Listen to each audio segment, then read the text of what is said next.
Kidoo. Hi, everybody. Welcome to One Page Story Extravaganza episode 170. Phew, it's been a busy year. Okie dokie. Hi. This is today's page that I posted. It is messy. It's a very messy page. And I worked on this, and we've got somebody saying hello already. Hi, Barbara. Hi, Barbara. How are you? It's a friend of mine's named Barbara, and that's how she talks. How are you? All right, so the page that I did today is done in pastels, and la gâteau, c'est très bien. Wonderful. So there's some embedded jokes in this page, but maybe people will get them. I could have called it the cake, but I chose to go with la gâteau, just to confuse the non-francophone. Anyways, they make us learn French in Canada. They make us. Okay, this page is drawn in charcoal, pastel, Conte. I'm trying to think of what else. White paint, graphite. Man, it's a list, but it was a fun list. I'm going to move this over because I'm reaching across a ding-dong room.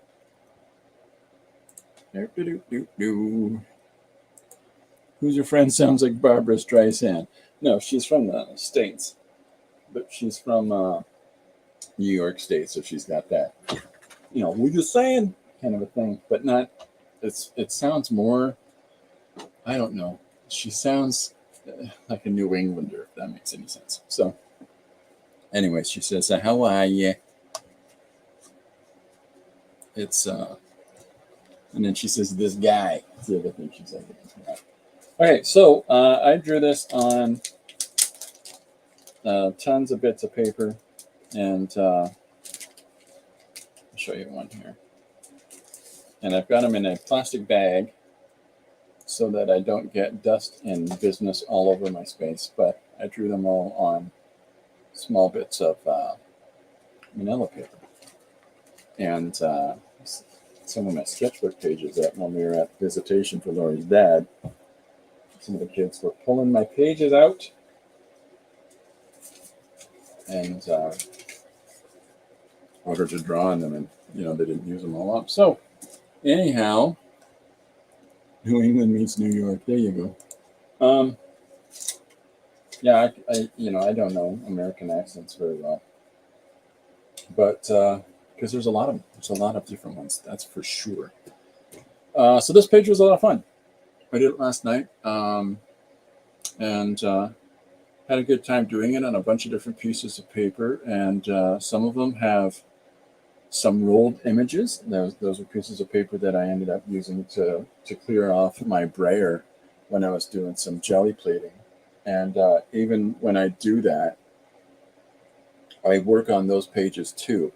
I've just learned about something called reverse coloring, which is a ridiculous term to me. And it's where people do drawings over top of images. I didn't know that was a thing, but because I've been doing that for years, but I didn't know. I might be wrong on this. It might be actual images that have another image drawn over top, which I do too, but I didn't know that was a thing. And it's such a weird name for it in the first place. So it's a mad world we live in. So on all the jelly plating that I've done, I've got some pages that I'm still working through. I really enjoy the process, but the problem is that I get so in the zone when I'm working, I'll produce like 10, 12 pages at a time. And Barbara says, surprise, it's a thing. So I'll produce so many pages of this stuff at the time that, I want to use them all. I don't want to just build up this pile of images for a pile of images' sake. I'm all about utilizing everything that I have and not overextending myself with, all these prepared materials that aren't going to get used.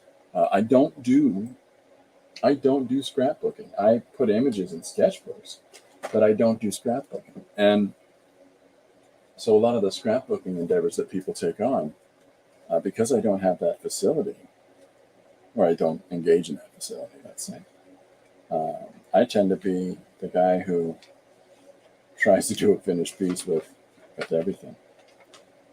And I'll show you what my sketchbook looks like, just for guys.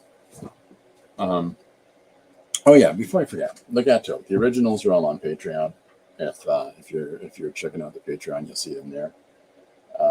When I scan all the images, I put those scans up with the finished piece specifically on there. And hiya, Janet. Janet's joined us. And then that's where those will be. I'm trying to figure out what to do with all of these originals because I have a stack like this now. And I don't know. I got a website. You'd think I'd put them up there for sale, but so many things, a lot of things, right? Hi, Aditi. Welcome aboard. Okay, cool. So quick peek before I get crack-a-lackin'. So this is what I do in my sketchbook. Like I was saying a few minutes ago, I don't really do scrapbooking, but the way that I sketch in my sketchbook is kind of like scrapbooking because I draw over top of things in different directions, and I'm not too particular about any single image that I put down. This was a page. This is a page I did called Almonds. Same thing. I write down ideas and text over top of stuff, try different approaches, and have fun. And then, I like kids drawing there too. Whee! So secretly, those are mine. No, they're not. Okay, so today is number 4 of the Zine swap pages that I need to do. Yesterday was number trays, and should have said twak, so it would have been funnier to say different languages.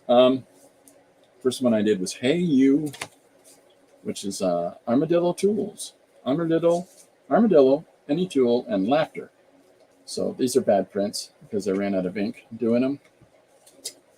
This is Magical Creatures. This is the one that I just did. And I got to fold it differently because it's folded incorrectly there for the way that I laid it out. And then this is Beavers. Oh, so the suggestion for Magical Creatures was Pegasus, Vampires, and Gardener. And this one was Boisterous Blinking Beavers. So I got this braggadocious beaver who is regaling people with a tale of attacking a woman's peach tree and her chasing him with a broom.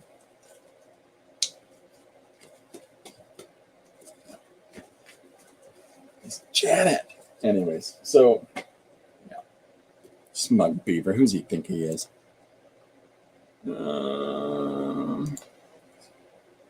Scrapbooking, but not scrapbooking. That explanation is as clear as mud. Mud in the eye.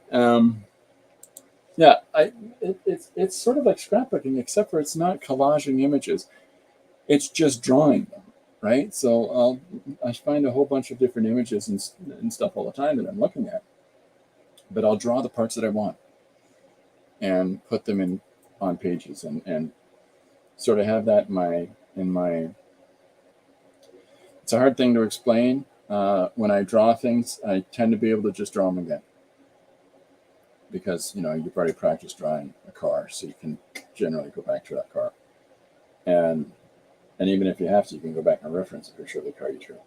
But that's kind of how my messed up brain works. So, Judy says, I'm about done with my zine. Want to make copies this weekend and mail on Monday. Nice. We're going to try to mail tomorrow. So, Janet says she's working on her zine now, redesigning and hopefully improving a couple of pages. Nice. Okay, well, I've got my last one to do today, and that is, so Gardener, Pegasus, Vampire is my previous one. This one is Samurai, Curious, and Vulture. So, it's time for a special treat. I've already done a Vulture page and the one-page stories. And the Vulture page that I did, which is in my last book that I released, which is in a portrait format, is called In a Society of Vultures. And so the deal with this page, I'm going to pull it up, is that the suggestion for this page was, which I thought was kind of crazy. When a vulture cheats on its mate, all of the other vultures in the flock will attack him. Okay, that was the suggestion. I find that when you get suggestions like that, they tend to be rooted into something somebody's going through. But so I did it, but being me and not being the most serious person on planet Earth, I was a bit silly about it. So I'll make it a little bit bigger. It says, "Hey, no Larry. Hey, Carl. Hey, you fellas seen any meat? Bob. So, Carl, yep, you got any meat? Focus, Bob." Anyways. So it's a silly page, but it's done in all kinds of different medium. There's pen, there's crayon, there's pencil crayon, there's white jelly pen, black ballpoint pen. Maybe, I think that might be it. Maybe a little bit of ink or paint to get that sun to be nice and white. But it's just kind of a fun thing. And at the end, he ends up getting attacked by the guys. Let's let the flock decide, and the flock decides to shame him. I don't know. There's no real commentary there. There really isn't. So, drawn multiple walruses. I'm not a sequential artist. Sure you are. I mean, even in the application that you have of these different images that you're doing with the collaging and the space scenes, you can actually see potential there to string those together as a narrative structure. Like, it's just a case, because there's a story going on in your head that you're illustrating through these larger images. The only transitional step not taken is putting the text aspect of that on the image. But it's still storytelling. It's still the same thing. Janet says, "You make it look like child's play, Didi. How many conspiracy chickens have you drawn?" Conspiracy chicken. No chickens, walrus, and violins. Conspiracy chicken. Sing to the tune of Rudolph the Red-Nosed Reindeer. All of the other vultures. Yeah, why not, right? And when Rudolph the Vulture, his nose glows, and with that awful sound. Okay, so here is the working surface there. And so this is a page. This is some of the jelly plated stuff that I've done. This is a page rolled out with a brayer, as is this. And I'm debating, so I thought I'd let you guys pick which one am I going to work on today. So the first vote that comes in on that is the one we're going with. Because I don't have, there's no part of me that has to have things a certain way. And then I got a bunch of yellow, white, and red things. Oh, and orange. Yellow, white, orange, and red things to work with. But we're going to work on top of one of these two surfaces. And I have to remember to do it according to the way that we need to fold it. So, anybody got any picks? Either or? The orange and yellow or the red? I must have things a certain way, says Janet. What is wrong with you? We don't have time for that kind of a list, Janet.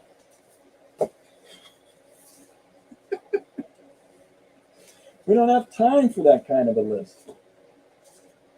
I got some fun suggestions in this week, and I'm looking forward to doing some of these.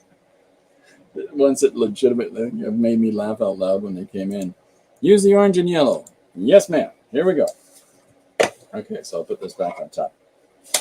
All right, so now I know that I need to get this guy all ruled up.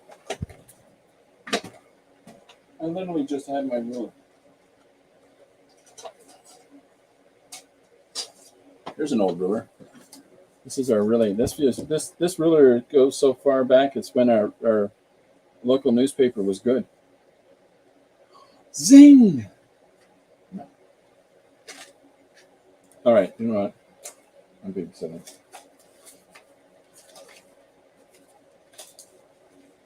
Perhaps this isn't as good as it gets. I've been listening today to Colin Hay, and if people know who Colin Hay is, yay! But if they don't, it's the lead singer of Men at Work. And here's a fun thing about Colin Hay outside of Men at Work. All of those songs that he wrote, like, you know, who can it be knocking at my door? All of that stuff, since the band folded in the 80s or whatever it was, he records everything acoustically. He's an acoustic musician, and I love his stuff. I like a cranberry stained look, or is that blood? Perhaps I shouldn't be asking. A ruler, don't worry, be happy. I found out that Don't Worry, Be Happy was one of my father-in-law's favorite songs. I'll tell you what, how's this for a deal, okay? I'm going to do 2 this weekend. I will do another one on this too. There's also this one. Oh, blood. Does anybody else, I'll give you a moment. Does anybody else see the elephant? It's not a jelly plate of an elephant. It looks like an elephant to me. I like it. Anyhow.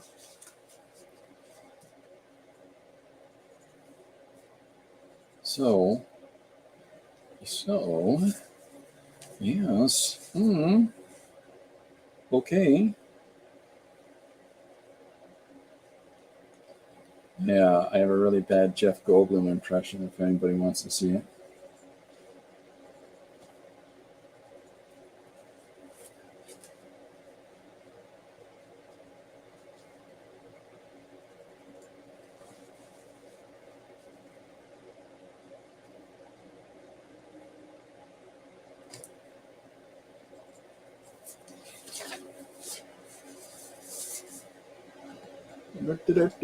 Okay, so we're just going to line this sucker up.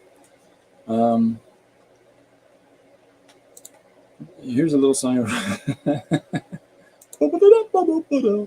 Janet sees an elephant. From the prairies, I see a buffalo. It's true. It's true, isn't it? Okay. I had the ruler in my hand. So,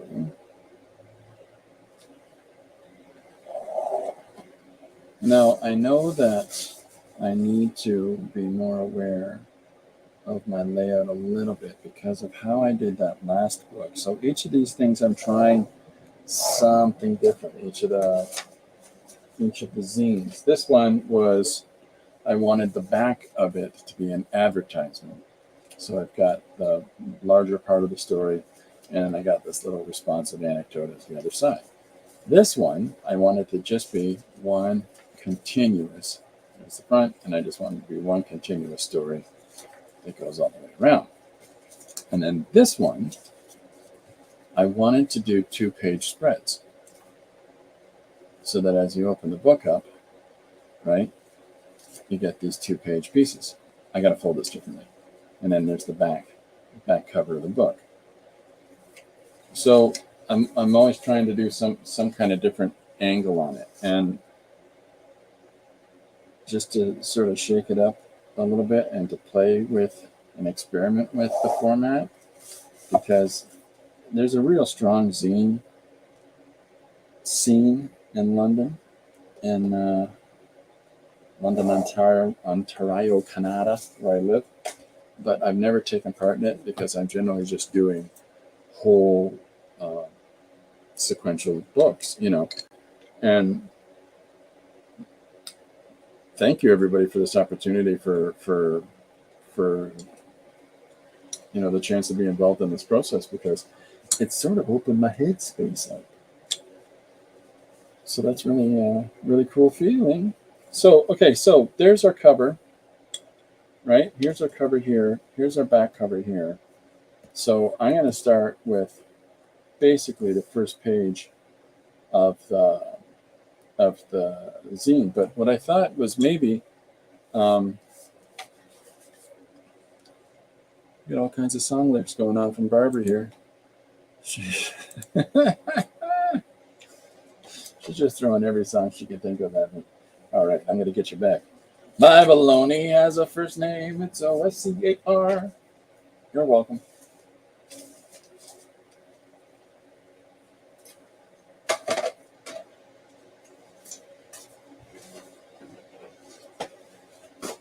Anybody that remembers that theme song, that's I guarantee you that's stuck in your head right now. Because I am a horrible monster. Okay, so let's just start with that cover image. So what my plan was for this one was to incorporate the cover onto the story. So the first thing that happens on the first page is, as soon as you open the book up, you're just going straight into the narrative. I've had title images, with the text at the beginning. And this one, I thought I'd not do the title image. I thought I'd just have him saying something textually and move it right in. If you open my headspace, you'd find chicken fat to be rotten. Okay, so I've got the paper ready to rock. So I'm not too particular about. I've got my little thumbnails nearby, but based on the fact that I've already drawn the vultures, you can see that good, on a different project, I want to shake it up. But I thought maybe I'd use the same characters' names, just because it's kind of fun, the idea of another vulture story. So we'll see. I was thinking of calling this story Between a Flock and a Hard Place. No? But my 3 words that I have to use is vulture, samurai, and curious. I mean, I could really cheat and right off the bat have the vulture in the first panel say, listen, I'm curious about something, which is like the ultimate cheat for this sort of a story. Check one of the words, done. I'm not going to do that. I thought it might be more interesting to see the head tilting, popping around process that vultures do when they're examining something on the ground. So we're going to get there. We'll get there. We're doing it a different way. That, and I was also, considering channeling the vultures from Robin Hood. I think they're like Itchy and Stinky or something like that. It's like this ridiculous. They're the 2 guards in the Disney animated Robin Hood. And they're just great characters. And they got that voice where like this, and the sheriff's got that. You boys are gonna go over here and guard that. And I love those dynamics of those characters and how they all interact. So I was thinking about doing that, but no, we're gonna continue on with the page that I showed earlier, which is in this book. This is the book that I put out last year, and it's a 1-page comic extravaganza. The book that's coming out soon is 1-page story extravaganza, because this is in comic format or portrait format. And see, there's in the Society of Vultures right there. And the new book is in the landscape format, which is not comic books. So, but they're both sequential illustrations. They're both sequential media. So,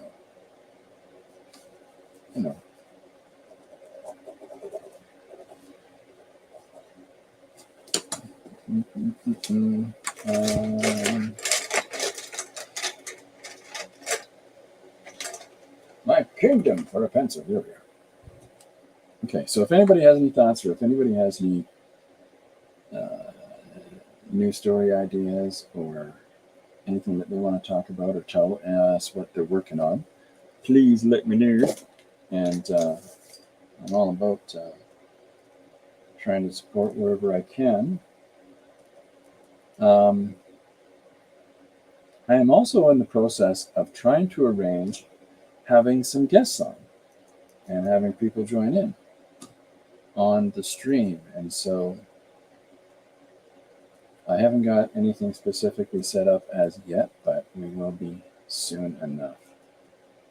So stay tuned for that. And we'll be asking some people to join in with us, and hopefully they're all like, no, with you, forget it. It's disgusting. Who are you anyways? Leave me alone. Lose this number. I just wanted a bread.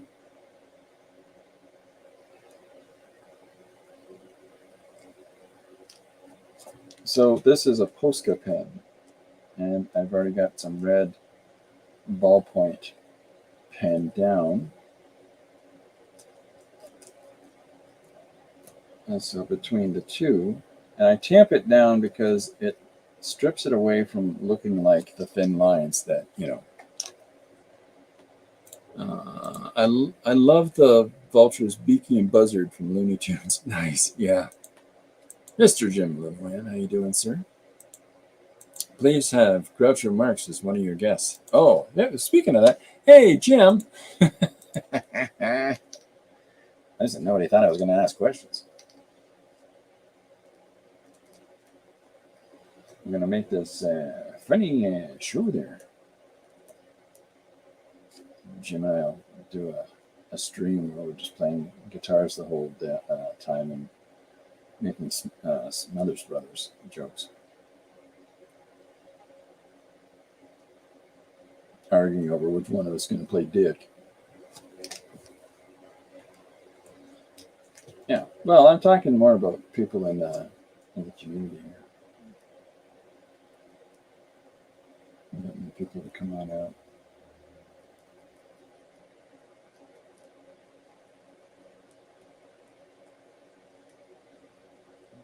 So this is, I've got an idea for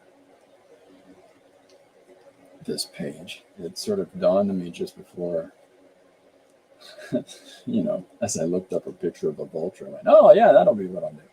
Yeah, that'll be it. I'll do a story about that.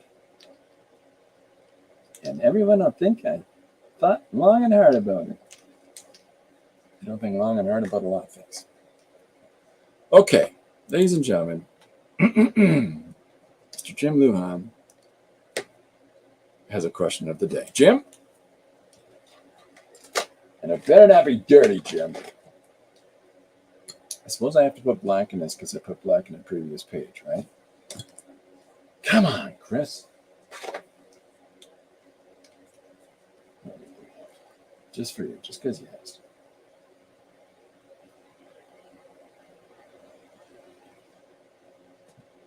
Okay, Jim. He just got so excited. I got into a conversation with somebody yesterday, just as an aside, because Barbara references a lot of songs from back when. I got into an argument. It was kind of a discussion that turned into a disagreement. Because I just stood my ground on something. The only way to count the 12 is the way the Pointer Sisters did it. It's the only way. Sorry. Okay, Jim, question away. Oh, that's a good question. Who's your favorite Corey? Mine is Care. Oh, I don't know. That's a tough one. Could be License to Drive's Corey Haim, although he's not with us anymore. Could be strange, weird, I continue to dance like Michael Jackson, Corey Feldman, even though I'm 55 years old. Kind of a weird, narcissistic pervert. Corey Feldman. He's touring. He's touring right now with his band, which, by the way, is all ladies in short skirts. Classic guy. This is a case of a person who grew up in Hollywood. Nothing happens to those kids' heads. Nothing goes wrong there.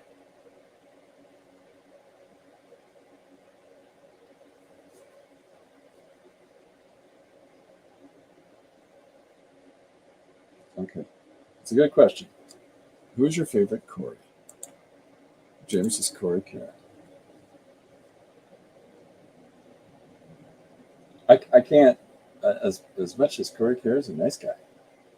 I have a family member named Corey, and I would be remiss if I didn't say his name.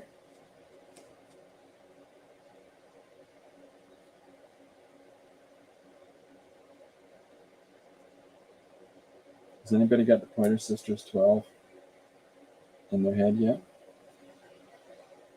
Is there anybody that doesn't know what I'm referring to there? 1, 2, 3, 4, 5, 6, 7, 8, 9, 10, and 11, 12. Dee Dee doesn't have a favorite. Corey's cool though. There you go. It's hard to pick favorites over top of family members though.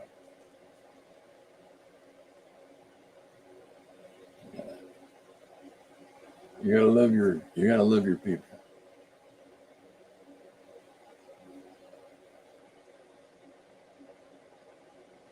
Okay, so here is our front cover image of our principal.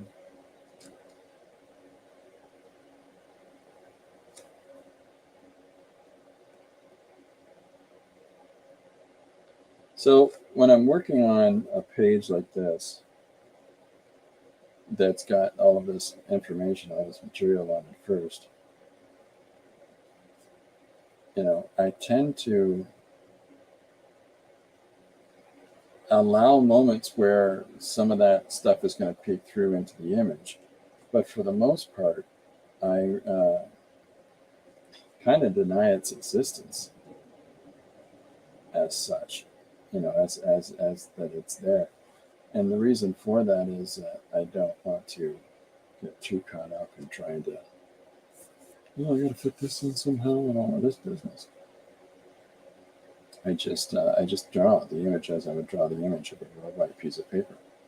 But by doing it on this surface, it just means I don't have to be overly concerned or think too much about the surface that I'm working on. What do we got? There we go, Janet. Favorite Corey? My niece. See, I never said this. I never said this guy. And the reason I never said this guy is it because he's one of my wife's favorite singers. And that's her favorite Corey. Richard Corey owns half this whole town with political correctness to spread his wealth around. Orange side, banker's side. Oh, there. I just figured out that's the same. Okay. Sorry, one of my sons.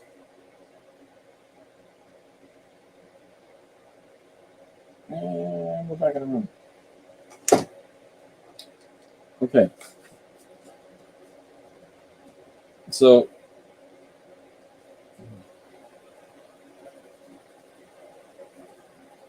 yeah, she likes Corey Hart a lot.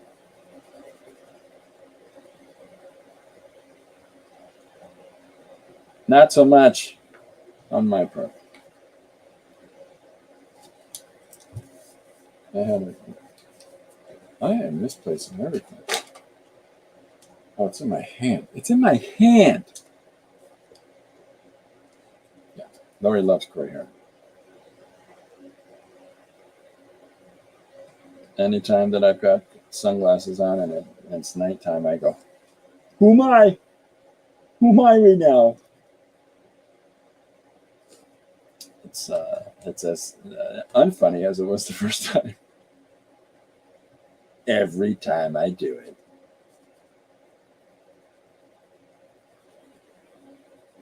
So this is a heavy grade cardstock that I'm working on that I've printed on a red heavy grade cardstock, and it's what I like because between that and the acrylic paint layers that are on top of it because of the plating, it gives you a lot of surface. And because this isn't plating, this is a brayer rolling paint out, And so it gets all this tooth and texture. I'll see if I can get it to show up for you on camera.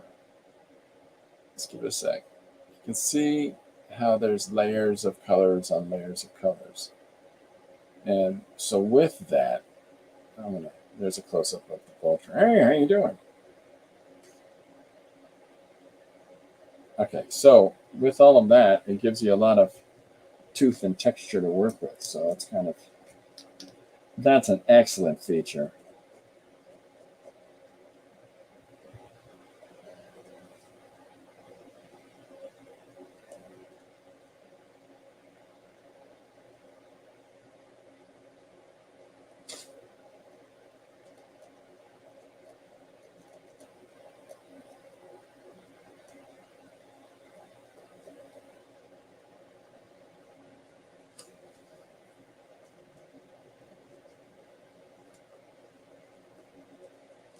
So I'm just giving him his fringe around his head.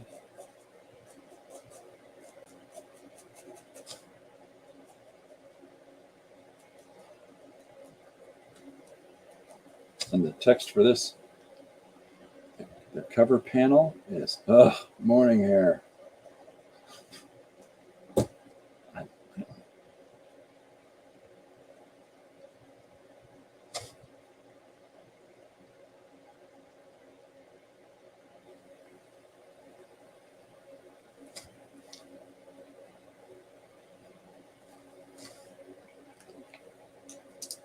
Where we at? Okay, just making sure I'm caught up. So establishing of the character in the first panel, of course, introduces the story to its point, its narrative point. Who are we starting with? Oh, I thought I had books put aside for today. No, I moved them. I can get them if people want to see books for today.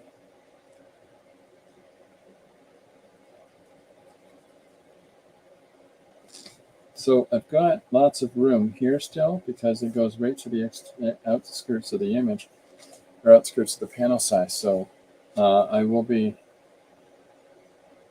getting some of his wing and shape in there, so it doesn't just look like a floating head. We want to nestle that in.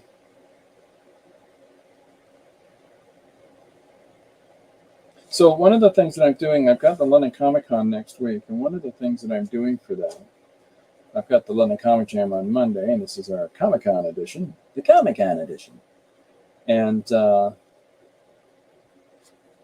then the London Comic Con that I take care of all the artists at is Friday and Saturday.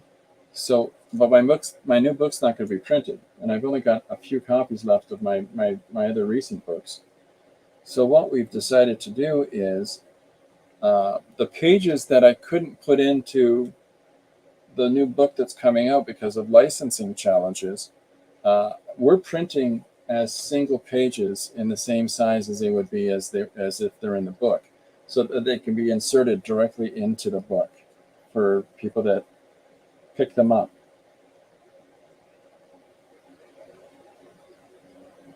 And then anybody that holds it up, hey, look, I got your book, and sends a picture of that or a video of that or whatever to me, is going to get pages.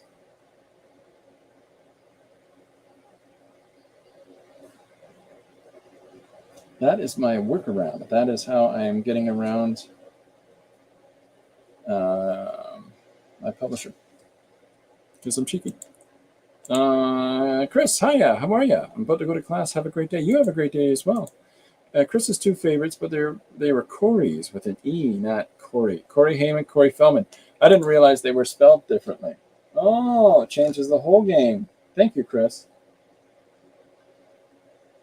Heyman Feldman, huh? There's a whole generation of young ladies that would swoon over those two guys.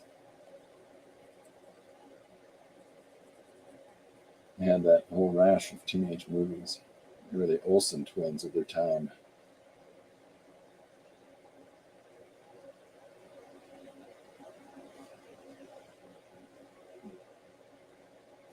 So I'm just filling in some of the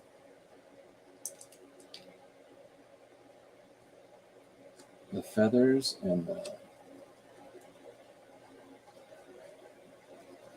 the body of the bird. And then we'll get into beefing up some of these whites and highlights. And then we're going to get his wing in here, and that should fill out the structure of him.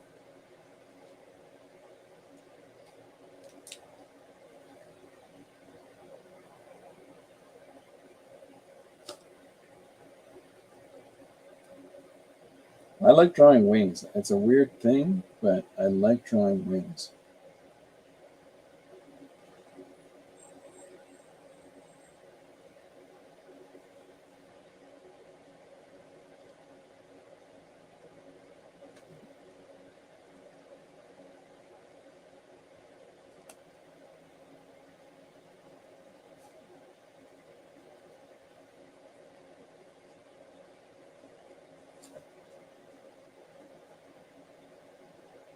Remind me of the Skeksis. Does anybody know what the Skeksis were? Whenever I draw vultures, it makes me think of those characters. Which is really successful design of the characters, though, if they make you free associate something that's real for an imaginary object.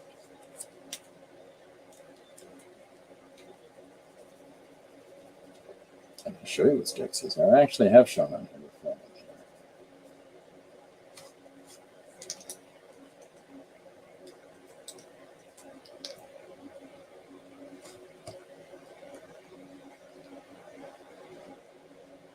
So I'm going to write our text down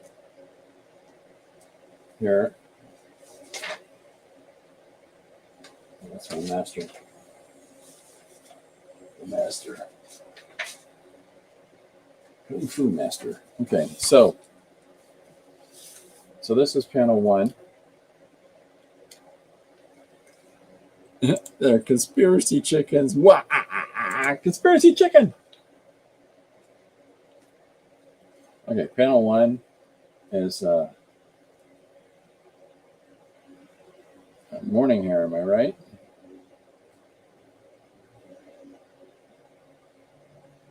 And then, so the next panel is going to be him stretching. And then we're going to introduce the samurai element. That's where it's going to get silly, man. It's going to be crazy.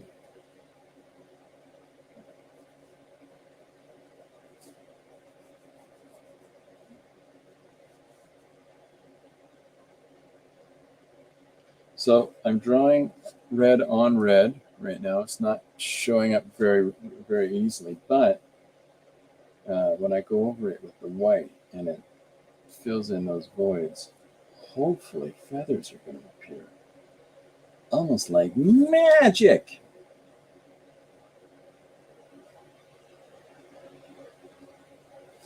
That's the theory.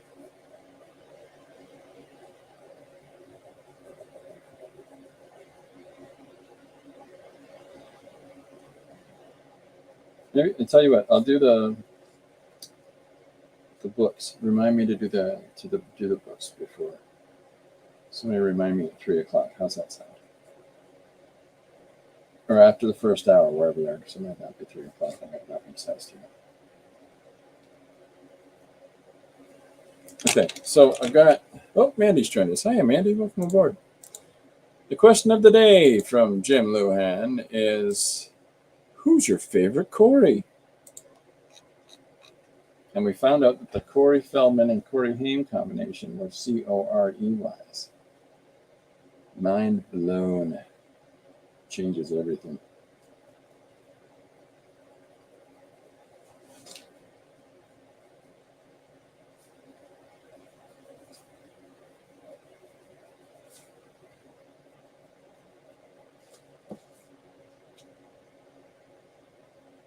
So now that I've got all that structure, form built in for the character, I'll come in. Peaks and valleys at this point.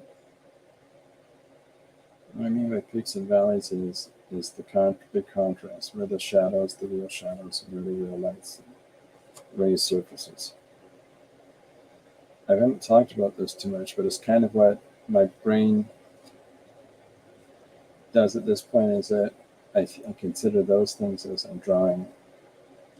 And so in an instance where I'm not drawing with a darker light as my principal, but the intermediate value, which in this case is the red,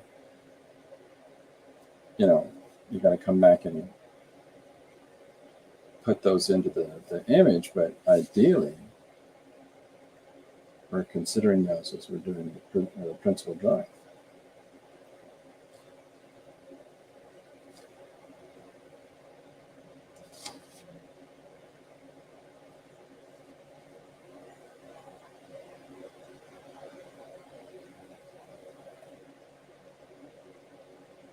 Just press it really light with the pen.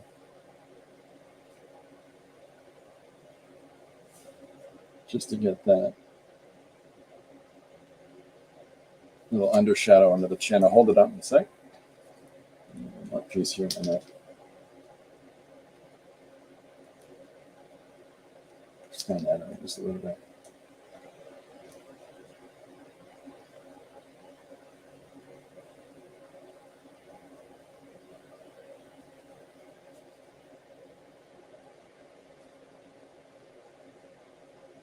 There's a lot of upheaval there now, and you know, you're hard pressed not to see it when there's a lot of young people whose lives are so many things going on. Like, there's a thing right now that a lot of companies aren't hiring people on a full-time or permanent basis just so they don't have to pay out the extra expenses that a company should be responsible for the people. And I know quite a few people now that are really being affected by this, by not getting renewals for the positions, and you know, and then posting their job like, oh yeah, well, I'm cutting this back, and then they post the job. I mean, the brutal honesty of that is, it's they, you know, they don't want to keep people on, and when there's a whole thing about they have to be kept on since they're put in so many hours. Well, it's just easier to let them go than to have to be responsible for people. I guess that's the thinking. Either way, it's uncool.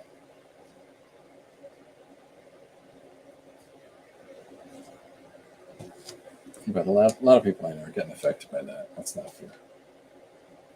It doesn't feel like it's any different than how it was being a young dad trying to secure a better position to take care of my family, and you can't find any jobs anywhere because they're all full.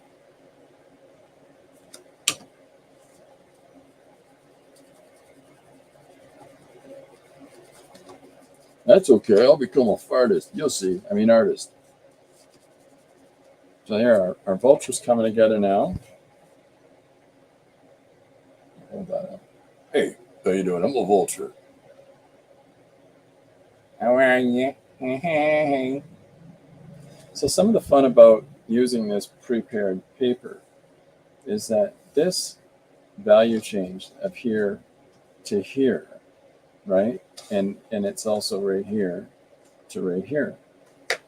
To embed the image over top of that, you have these wonderful values that'll still peek through. And I like that a lot. I like it a lot. Mandy says, my favorite Corey is my cousin. He and I used to play together when we were little. We went to school together, both in a band. He played trumpet. I played euphonium or baritone. Nice. Is that, like, I played baritone horn. Euphonium is it's more of a woodwind, isn't it? Am I thinking of, I think I'm thinking of a bassoon. No, what is euphonium? That's not a woodwind.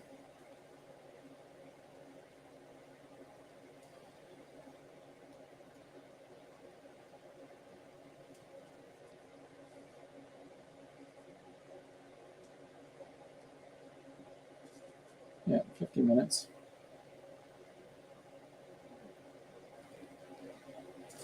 Mandy says euphonium is a classical name for the instrument. Is it really? I played baritone horn in school. I enjoyed it. My neighbors in the apartment building I grew up in did not.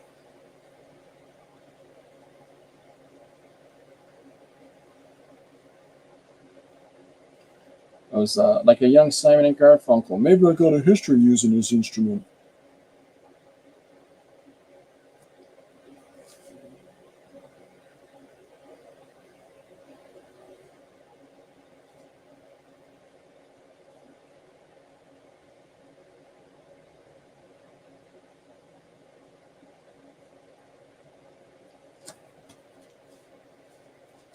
So hopefully that's looking like feathers.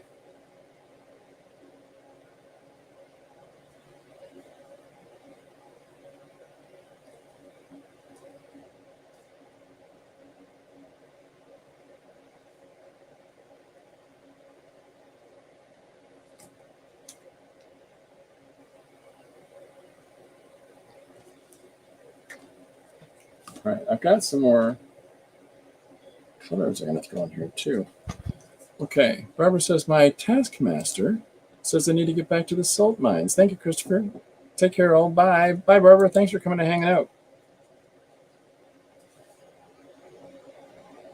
So, in order to carry out this orange value that's here, I've got this orange pen that I'm going to make some marks in. Those surfaces that don't have an orange foundation to them. And hopefully that'll assist in unifying the overall image.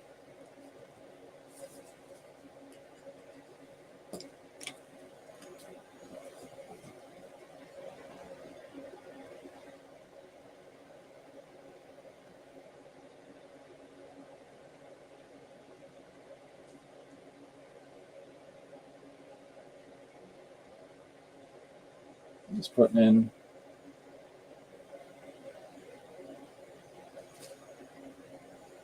these little emphasis points.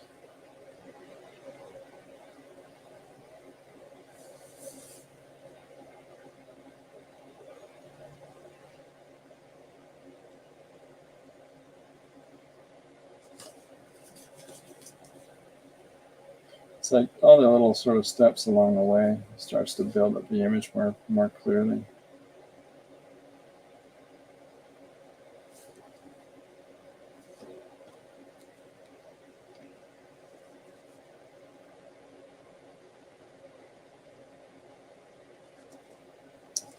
Okay.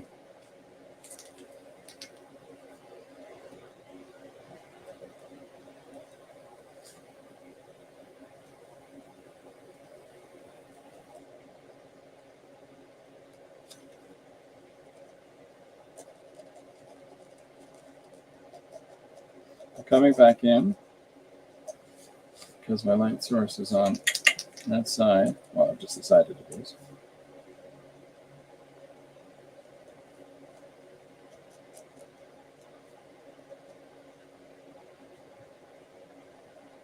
So we're just going to emphasize these values over there.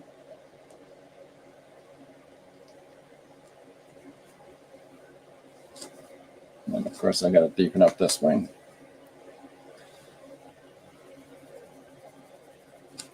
Missing stuff. No Corbin cam today. Corbin handled his surgery really well, but he's really groggy and having another nap. Both of the cats are sort of recovering from going to the veterinarians yesterday.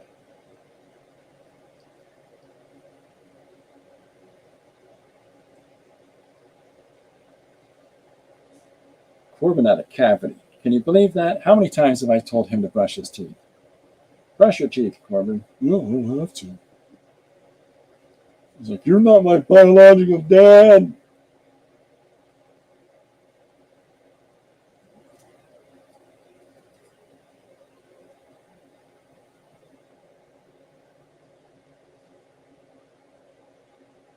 You can do one story about a cat wanting to take over the world, and suddenly he thinks he's Mr. Big Stuff. Toby hates the vet. Oh, I understand that. If anybody watches Mike Rowe, there are shortages in all the jobs that need trained skills. Mike Rowe has been a real advocate for that for a long time. Like, he has been absolutely genius trying to encourage people to get into trades. And he's brilliant for it. Now, not everybody has an affinity to actually work in the trades, but there's a great deal of people that have been conned out of them, going to universities and colleges for these pointless diplomas and degrees that they're not going to utilize. And they just had somebody in the world that said, "You're never going to do that." Nobody wants to do that. The young people don't. I'm crushing his dreams.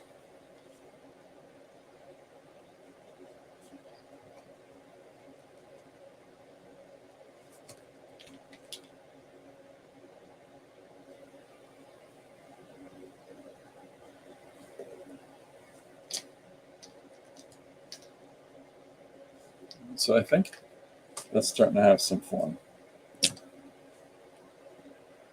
Yes, he has Christopher. Yeah, I love watching Mike Rowe. He's great. You know what I like more than watching Mike Rowe's show where he goes and he investigates trades and tries to inform people a little more? I like when Mike Rowe is being interviewed by people, because I've seen so many interesting interviews of that guy, and he'll do something where he'll say to interviewers that are trying to be provocative. Well, statistics show, and he'll say, "Okay, let me put a little reality on you for a minute," or something like that. And did you know this? And he just hits people with those realistic facts, and it's fantastic. I believe they're taking funding away from the public schools to teach trades. Public schools to teach trades. Not true, Andy. Are you in the States? Guys, my CIA helicopter is landing. I got to catch a flight to Pakistan. See you later. Bye, Jim.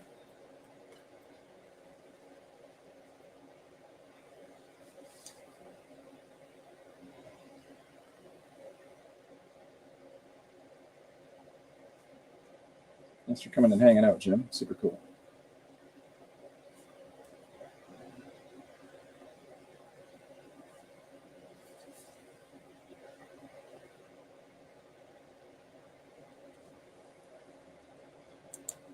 Rural area in Wisconsin.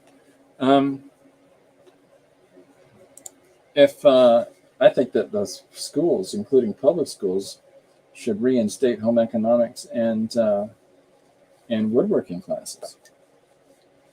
I had the blessing to be able to go and take those in grade 7 and 8, and I got to tell you, there's the underpinning that equipped me on the road to being able to learn to do all these things that eventually led to all the work done on this house. The plumbing, the wiring, the walls, everything. Because of that, because I had somebody showed me to pick up a hammer. We need to get that back on track. We need to get art back in schools. We stopped teaching cursive writing in Canada. Idiotic. Now we realize, we got a whole generation of kids that don't read. They can't write.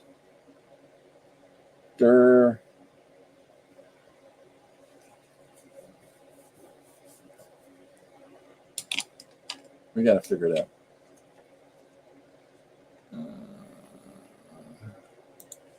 Look up how much money per child is given a year, Manny. Okay. Trades are needed. Wait till you need a plumber. Yeah.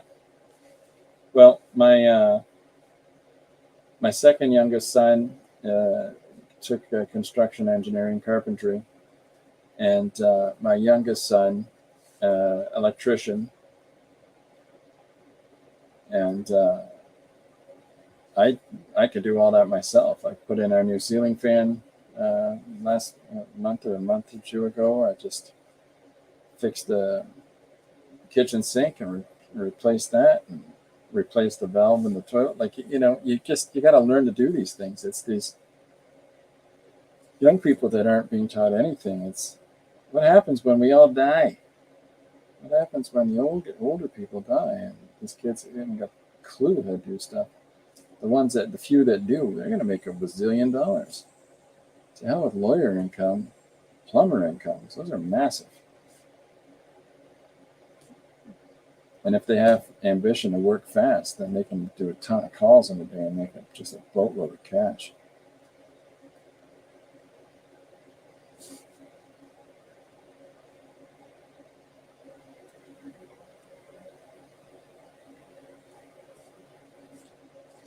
Okay, so here is our guy. Now, I was going to do the space around him. Just blocking that out. So there's our first panel. Morning here, am I right?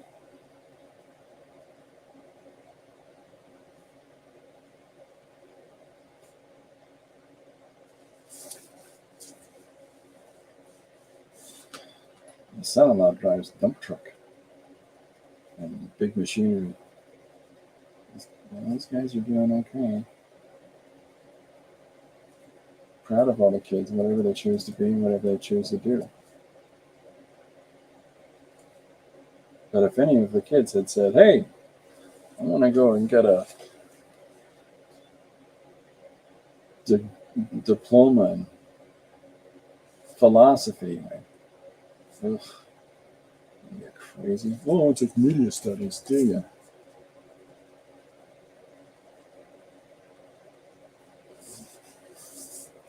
Craziness. Why are classes like home economics, woodworking, and tech classes going away from our schools? Because it requires effort. And we live in an age where the litigiousness of this society, because of the predatory practices of the law and lawyers in general, everybody's concerned with lawsuits and everybody's concerned with cost of damages, right? You know, when I was in, home economics, this one kid sewed his fingers together right into the machine, stitched his two fingers together like a ding dong. You can never account enough for stupid. You just can't. And the answer is not to eliminate the good thing because of the dumb, behaviors and associations of some people. Well, my Timmy got hurt. Your Timmy's an idiot. Kids goofing around high as a kite and stitched his fingers together. There's no hope for that. As mean as that sounds, there's always going to be the outliers, right? But we can't claw back on the essential things that are important. Like, what the hell's going on with coaching for kids? Taking away money from sports programs for places. And now I don't care about competition. I'm not really a sports guy. But that's physical fitness, and those kids need it.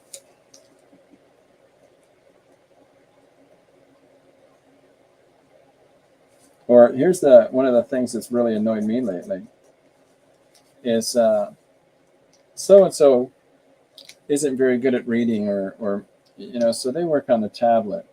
And the tablet is them just moving letter shapes around into fill in the blanks. That's how they're teaching, this kid to read that has difficulty with reading. That kid's never going to learn how to read. He's just playing a video game. It's just a program. It's not actually teaching him to read. It's aggravating.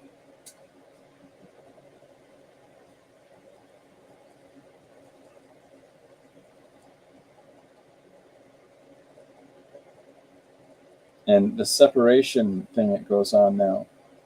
These kids are too difficult. Put them over there.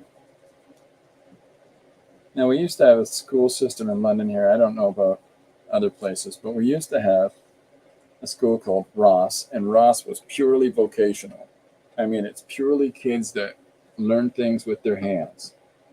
There's absolutely no association for math or sciences or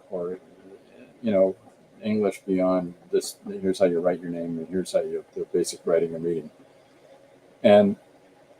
But they'll teach you how to cut hair and fix cars, and so that you've got practical skills. And then there was a school called Thames, so that one was called Ross. And then there was a school called Thames, and Thames was a mix. It was a mix between vocational and then textual education.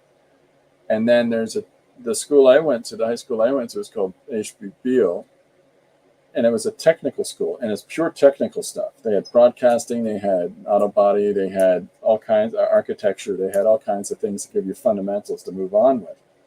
And then we had an academic school, and there's a bunch of other regular high schools in London, right? But then we had an academic school, it's purely academic, and sports. All of them had sports, but the central was purely academic and sports teams, academic and music. There's a big emphasis on music there. And they've been slowly ripping that to pieces for years in London. Ross is gone. Thames is now gone. And this homogenization of education is the opposite direction of what we should be going. I don't care if it accommodates teachers not wanting to have to do X, Y, Z. Don't be a teacher.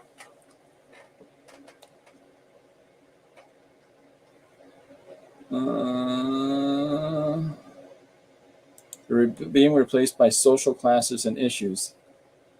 That's why woodworking and tech and home ec can't even give art supplies away to schools. They don't have time to teach art. Yeah, that's why I go into so many schools and teach without expectation of economic return. I go in there just to give these kids an opportunity. And I think that, honestly, if I can get kids reading sequential literature, that might be the only thing they read. And if it's through comics, I'm trying to example that comics can be so much more than just people in their underpants punching each other or funny, silly joke, cartoons. And if I can get that happening more and more with young people in the schools, so that's why I've taught from grades 1 to university now, of going in the classrooms and walking through creativity classes and using sequential literature as a means for storytelling. I started doing it when my oldest was in grade 6, and she's 32 now. I took days off of work to do this, It's important. But yeah, I plan on leaving my my library to the art school if it still exists. Mandy used to run a food shelf when she was working.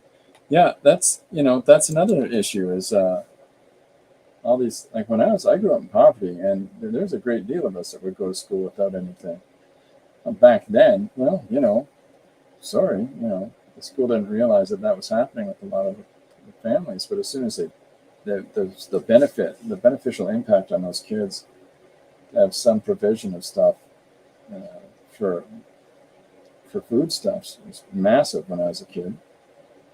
But unfortunately now it's too long. We've tipped the card again, and I know for a fact there are people that just count on their kids being able to go to this place for breakfast or lunch, and they don't make those efforts themselves. It's a kind of a stupid world we're living in right now, folks. But I think that you can describe this contemporary age as being one of accommodation. Everything we got to accommodate simplest solutions and strategies and homogenization of everything. Accommodating everybody's independent want or need is making a mess of everything. Okay, here's our first vulture. And he says, mornings, am I right? Morning hair, am I right? So, okay, so there's our first one. All our funnies going to Ukraine. We can. Nice they have time for you, Christopher. Well, they make time. It's the same in the U.S., Christopher. We're less focused on why kids are in school. It's not social indoctrination. It's basic skills. We need to revamp education entirely. Yeah. I'm a big fan of the etymology of words and the etymology of things in general. And the etymology of education is that when society, Western society, was entering into the industrial age, you needed to have a basic accommodation of education for lower classes so that they could operate the machinery, the industrial machinery that was moving into the workplaces. That's why general education came around. And now it's become this the impractical stuff is the emphasis point of this, which shows you that society really doesn't care about the needs of everyone. It really doesn't. And it cares about the needs of those that can accommodate them, and not the general needs and health and welfare of everybody. Look at the educational structured systems of Scandinavian countries. You know, it's ridiculous. Union needs, stupid. Now we have to take care of 2+ million coming across the border. Wish it was only 2. I think we're at 8 right now. 8 million people in the year. See, Canada has so much space, but the problem with Canada and all of the space that it has is that it doesn't have infrastructure. And despite us not having the infrastructure, well, that's XYZ. And that gets challenging. It gets challenging. I mean, that's not good for the people coming. It's not good for the people here. I just want a little more dimension to this guy. So I'm putting some yellow through the wings as well. So my point is, rather than, I'm trying to be part of a solution here. And if I can go in and instigate some kids, it's strange. I've had kids come up to me years later and say, Mr. Welchman, thank you so much for that. I'm at Sheridan now. And I got a job in animation. I'm like, wow, good for you. You did that. Well, you told us that thing. It's crazy to me that happens. A friend of mine, Tim, he had a student of his he hadn't seen in years come up to him and say, thank you. I'm not going to give his last name because he's a teacher and a friend. But thank you so much. My favorite school memories. And he goes, oh, wow, what was that? He goes, when you got that other guy to come in and teach art. He's like, thanks for that, man. He said, I gave out pencils. That's another thing I do when I go into schools that have no budget. I bring paper and boxes of pencils. Everybody has a pencil. Everybody has paper. They're all sharpened already, so Bob doesn't have to stand at the sharpener for 45 minutes. Because there's always a Bob. Infrastructure just isn't there. I tried to help in any way I can. My community has been burnt out. It's understandable. Assimilation is not part of the plan. It's about accommodation. Yeah, it doesn't work. It doesn't work. Hi, Miriam. Welcome aboard. Yeah, we need to assimilate in the right ways and accommodate in the right ways, but just you can't explain that to a non-entity, and that's what the government is. It's a non-entity. Anyways, I'll get off my soapbox. I'm going to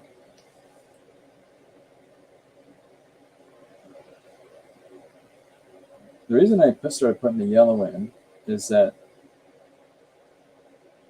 I wanted to get a little more emphasis around the eyes without this heavy.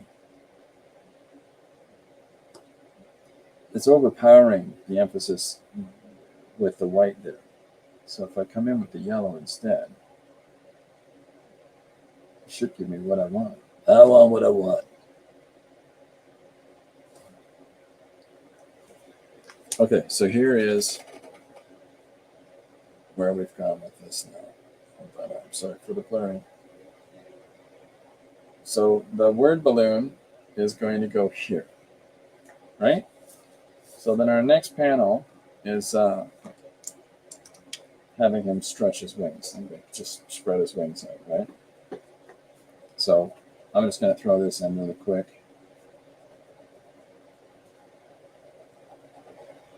Just get right into it. But I'm going to put something in the background in a quick sec that takes us to the next suggestion, which is the samurai part. Because to let you in on my intention here, I'm going to dress a vulture in samurai armor somehow. I'm trying to have come to some kind of understanding about it, but that's my plan. It's to dress a vulture in samurai armor.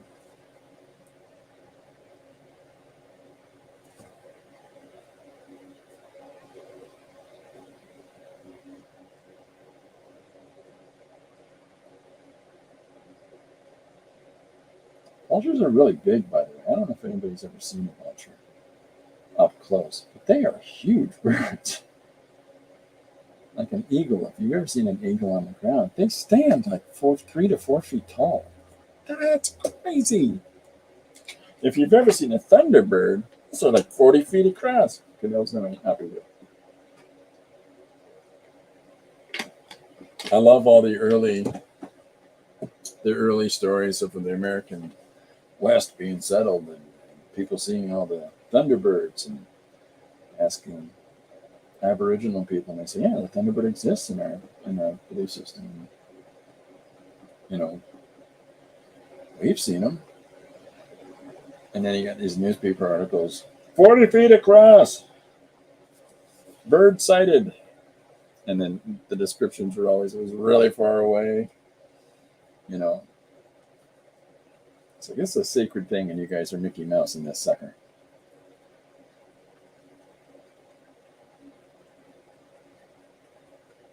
I saw one being ridden by a Sam Squanch.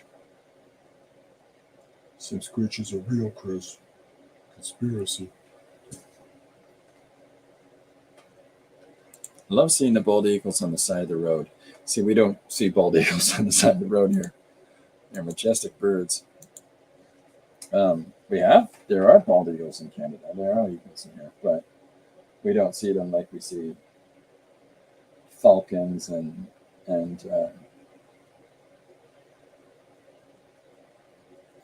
you know, smaller birds like that.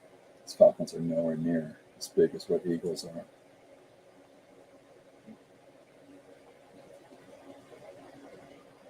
But there's a majesty in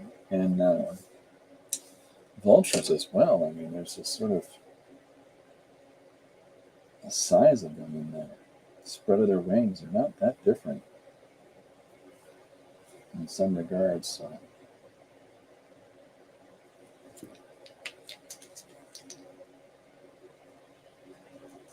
Start making some little sense of this.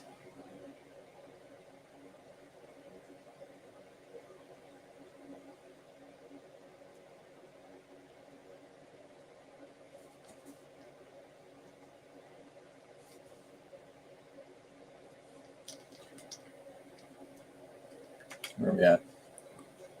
We see them a lot here in Wisconsin. Plus, I live on a lake, so I get the pleasure of seeing them quite a bit. Oh, see, that's nice. You know, I really like is we have a hawk family down the road from our house, and I'd love to see them just in their following the warm air currents in these large circular arcs, and at the same time, you'll occasionally get a sight of them just go. They're just gone.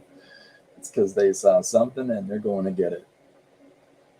Just dive bombing down on them.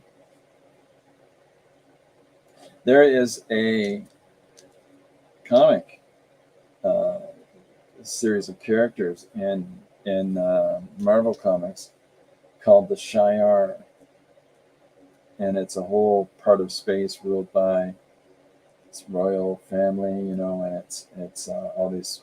We got the Imperial Guard, which is all these superheroes. They're actually based on a DC comic called the Legion of Superheroes, and it's just makes their own daguerreotypes of those. Point is, and Professor Xavier, the bald guy that leads the X-Men characters, he falls in love with one of these characters, and getting a weird call.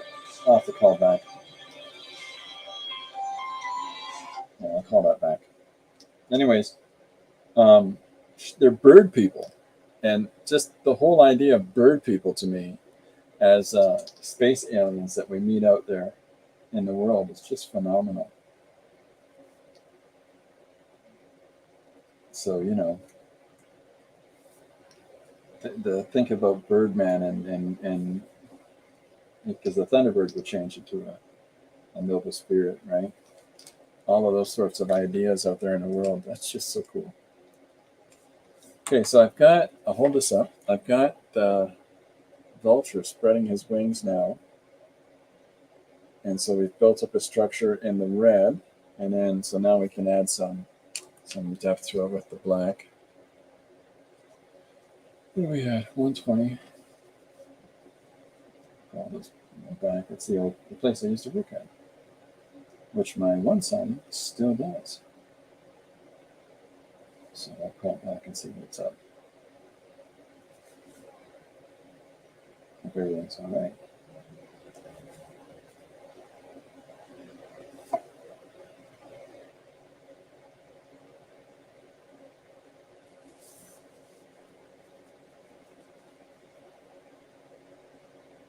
So now I'm just putting in some of these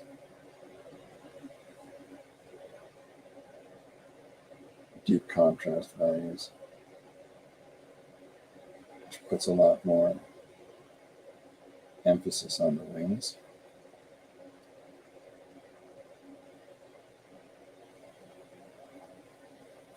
Put that up for you. I'm trying to be still here. I'm a bit shaky today. My dad used to love eagles. Yeah, they're really neat looking. They really are. But scary. Really scary birds. It's just, you know, it's the large birds like vultures, like eagles, that make you realize all you have to do for a few minutes with all of these new studies and all this new exploration into whatever became of the dinosaurs. Well, the closest thing related to dinosaurs alive today to many of the dinosaurs are birds. And it's when you see these big birds in the world that you realize, oh yeah, that would have been a problem. You know, you got to think that the behavioral patterns were probably more how birds behave in the world today than they would be in anything that we would dream up. And New Zealand, at least it was New Zealand, maybe Australia too, they had rocks existing still. Rocks existed in the 1800s. And the rocks were 6-7 foot tall birds that, you know, were in charge of the area and would attack people inside, which is why there's no more rocks, by the way.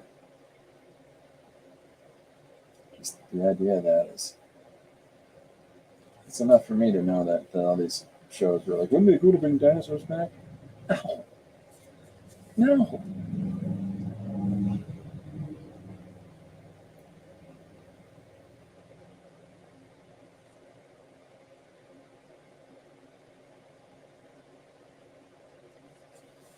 Yeah. So that's coming together now too. Okay. So there is our wings spread. And so the direction that I'm going to go with this, because my 3 words are samurai, curious, and vulture, you know, I'm going to write the dialogue as though, you know, the vulture is perplexed by something that he's going to engage in his day. And so it's, yeah, how do you draw curious? Well, you can represent it by some of the curious movements and patterns of a bird, because they'll turn their heads on the side as they explore something. You know, so I'm going to try to implement some stuff like that into the narrative as well, so that textually, and we're going to explore the idea of him being curious about an idea.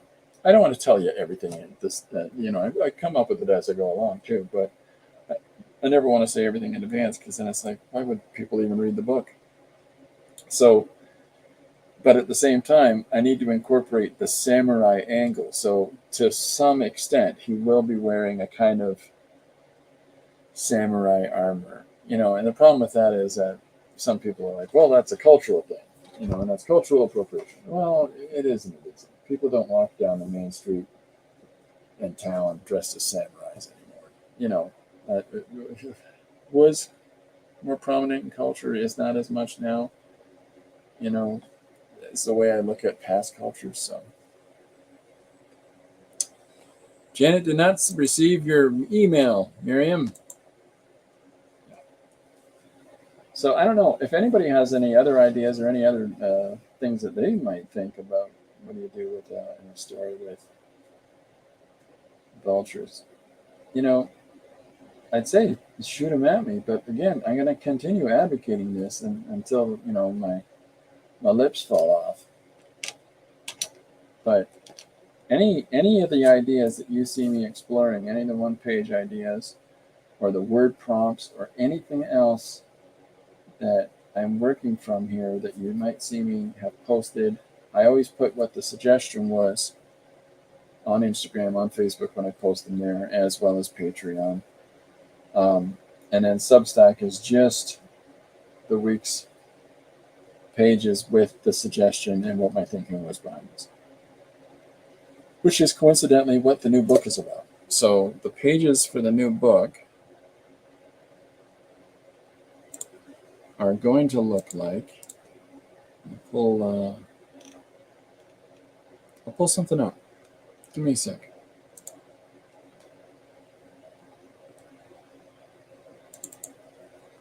So this is, here's one. Okay, so this is not there. Okay, that didn't work. Hold on. Okay, give me a second. Switch the camera. So this is the way that the pages are for the new book. And so the new book is specifically going to be, here's the page, here's what was the thinking, the suggestion, and here's what the thinking was behind it. And so the single loose pages that we're going to have that we're printing this week, in order to have those at the convention, will be able to be inserted into the book. And this is one of them. So Christopher Walken goes for a drink. It's crazy. Out of control. Sky. So, yeah, it should make available all of those ideas directly, so that if anybody wants to take any of these suggestions, and if anybody wants to take any of these, pre-supplied presentations of, here's the way one person did it, maybe you want to explore it a different way, or maybe you want to do your version of it and draw better birds than I draw, or in your own fantastic style, right? Because there's nothing to say that there's the right way or wrong way on anything. Any story idea's got 100 different interpretations of it. And so that, to me, is really exciting to see that. I haven't had a lot of those sent to me. I really like watching Terry Brett's. I really like looking at her 3 prompt images. I think they're really well done. I'm really, really pleased with seeing those. I like seeing Janet's zines. That's the same sort of a scenario where here's this sequential, story that's plot. It's in a different structure, and it's the structure that we're all working in here right now. But it's exciting to me. I love seeing stories as interpreted by others. So, anything that you see me doing, please let me know. If you make something from it, I just want to see it. I'm just excited to take a look. Or any of the methods that I use, same thing. There's no preciousness here or about how I'm doing things, or any sense of ego about, well, I did that idea. That's nonsense. So by all means, please feel free to explore those things without any concern for critical judgment or anything like that. If you're going to receive anything, it's enthusiasm. So Okay, so I'm going to clock out, I think, because I got to figure out what this call was about. Because I don't get calls anymore from the store. So if I am, it's something important. In the meantime, I hope that everybody that's working on their zine swap pages for the stuff for the end of the month, get them done. And or any other stories that you're working on, or any other projects that you're working on. Anybody has a chance, go to Miriam's channel and check out, or Art Curious, as they see it listed in the chat, and check out. She's making a haunted house, and it's a lot of fun. I really like it. There's all kinds of cool stuff being done by people right now, and coolest thing in the world that you can do is to check it out, and you might get some insights, and you might glean some interesting, ideas in your own head from seeing something that's exhibited by somebody else. So even if it's something that, like, it's knitting, you'd be amazed when you look at the patterns of how the interaction of the wool and the fibers overlapping like that. Oh, wow, that's a cool pattern I want to put in the background of my image. Anything's open. So there you go. Okay, with that in mind, I'm going to sign off. Thank you very much, everybody. It's Thursday. I'll be back tomorrow at 2 p.m. EST, 11 a.m. PST, and we'll be working on our page for the weekend. If anybody has any ideas or one-page suggestions that they want to make, please feel free to send them along. I'd love to see them. I'll take a crack at them. I've done some crazy suggestions, so don't hold back. Let's go. Oh yeah, I bet you can't draw this. I bet you I'll try. In the meantime, thanks very much, everybody. I'll see you tomorrow. Bye for now.